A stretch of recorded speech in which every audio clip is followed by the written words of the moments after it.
Hello, Cherie Hanson here. I went to the writers' conference yesterday and it was a fantastic experience. Kudos to all of those people who spent so many hours getting it organized. And it was delightful to be able to sit with other writers and talk to them. So, that was a victory.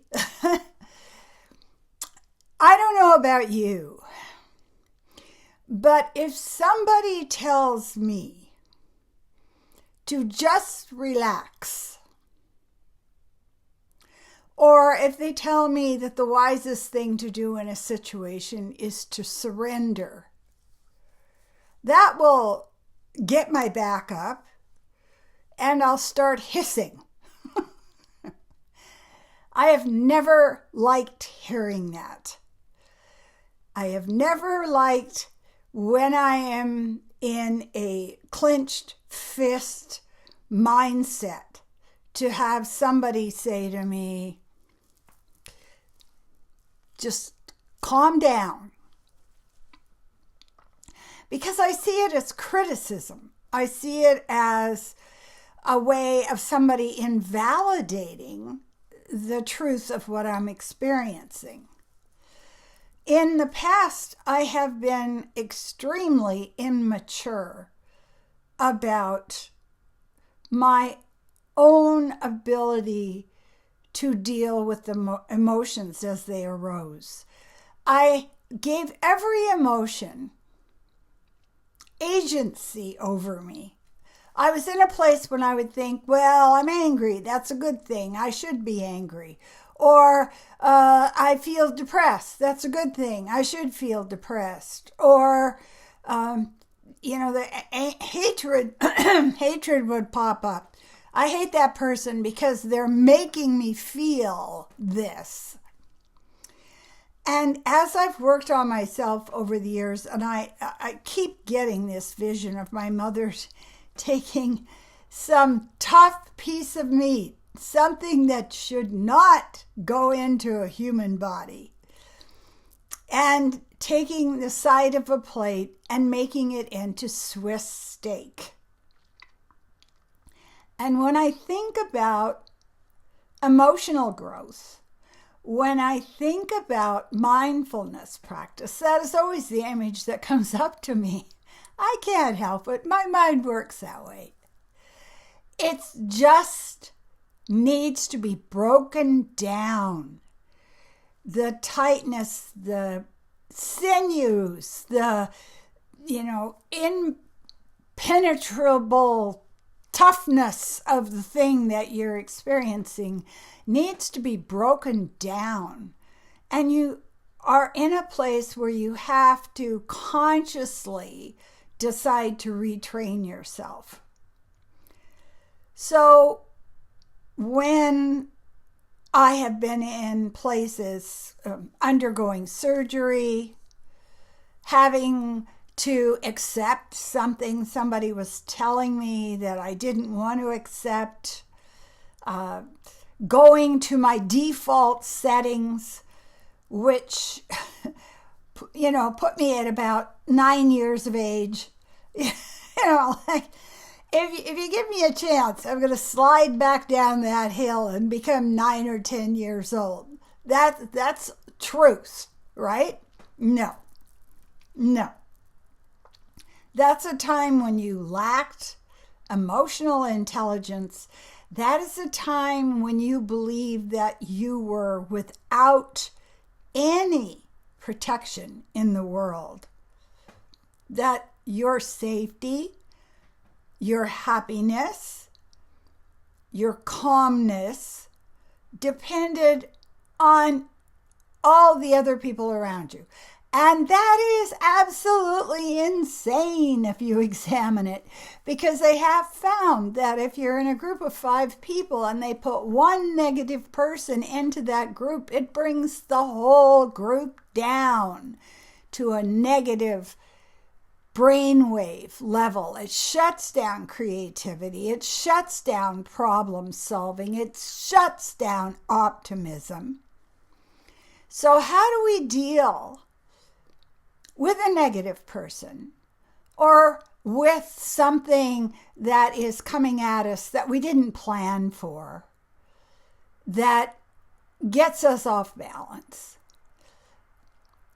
The thing that needs to happen for each and every one of us on our journey to grow is we have to get to a place where we can see where we begin and where other people leave off. They are not making us. They don't make us unhappy or angry or sad because they're not making us. They're not our creators. We're not clay, and they're just forming us into some shape. With emotional maturity, the first step is always recognizing what emotion you're having. It's kind of like somebody who's a really good sailor. You know, you're out on the ocean and you see the clouds and you see the direction of the wind and you know that the waves are going to become like this or this. And you don't fall to the deck of your ship and roll around and weep or kick your feet and hold your breath. You have to navigate the waves that are coming in. And the second part is you need to trust your boat. This is my boat. I have a hull. I have skill to navigate. So now when we're caught in a squall or we see that the waves are shifting, we're in a place where we begin to trust ourselves more completely. We begin to understand that there's a process we have to go through. I like the idea of you don't need to get in a rage right away. That's the good thing about total panic and fear of death and rage. You can put them off and they'll still show up if you're not a good enough mindfulness practitioner. So I'll just put this off for an hour. I'm going to wait to not be able to take a breath for an hour. So the thing that has helped me the most is the thing that used to just irritate the shit out of me, and that is when I say, calm down. And the way that I do that, the methods that I have found to do that are through breath work. I mean, bless Wim Hof's videos, breath work. Bless Jason Stevenson in Australia for self-hypnosis YouTubes, which gets you in a place where you're working with your thoughts. You're creating your own thoughts. You're deciding who you are. You're the author. You're the one who's writing this character. Look at this character. I'm going to see this character as, and then you fill in the page. So today I kept thinking in meditation about the gifts that surrender give to us. And we're not very good at that in our culture. The irony is that because we're not very good at it, we end up being victims. We end up being martyrs. We end up being emotional children. If I can get in a place, as I did when my hip wasn't working and I was in constant pain for 15 months, of surrendering, this is happening. This is happening to me right now. It won't be forever, but right in this moment, I choose not to deepen my despair. Right in this moment, I choose to find Jason Stevenson's voice, or Wim Hof's breath, or some other practitioner who can calm me down. And so when we learn how to surrender, we're not losing anything by surrendering. We're just not hurting ourselves. We're letting go. And it takes a lot of faith to let go. It takes a lot of faith to believe that, yes, this is tough right now, but I believe the universe loves and takes care of me. And something, there's an advantage, there's a lesson, there's personal growth, there's something happening in this moment of surrender. If we don't surrender, if we grab on to our old way of doing everything, we'll never grow. We'll stay 9 years old. And I think all of us have met an 80 or a 90-year-old that has been on the earth for so long. And I can talk about my mother here. And seem to have learned nothing.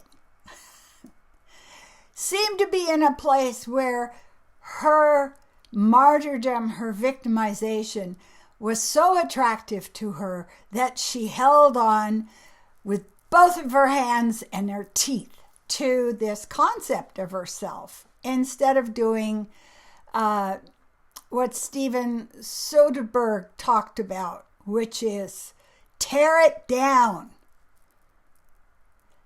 If you're unhappy, if it's not working, if there are massive negative consequences, it's time to tear down your identity.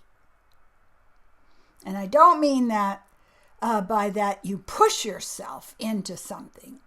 You don't drive into it like you're a tank or a bulldozer.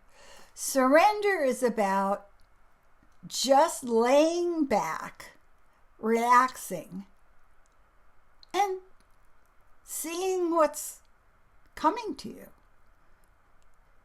Listening to the hints, listening to the bird song in the trees, listening to the possibilities. And so you don't expend all of your energy, your psychological peace, fighting the fact that things change. So this is a really good default setting to get into. It certainly made my life easier. Right now, I don't like the way I feel. Right now, I don't like what's going on. How do I react to that? I react to that by letting go.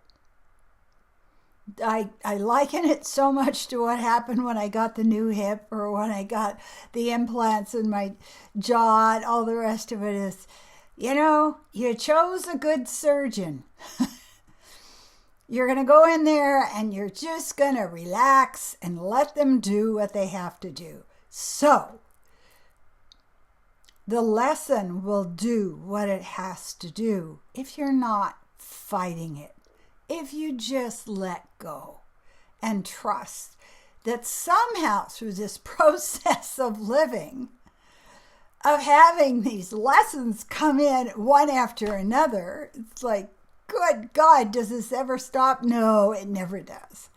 Somehow, if we have faith that the lessons are going to improve us, it's easier to let go and it's easier to trust. So that came to me today about what are the advantages of surrender.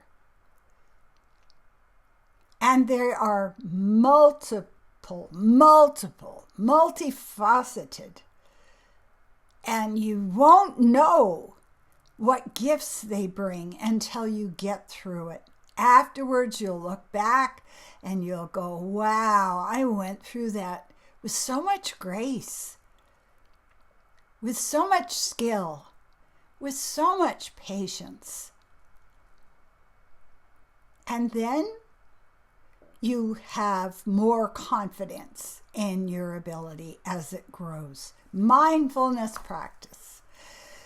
I just want to mention that I am doing life coaching. I am helping people with the knowledge I have collected in my basket.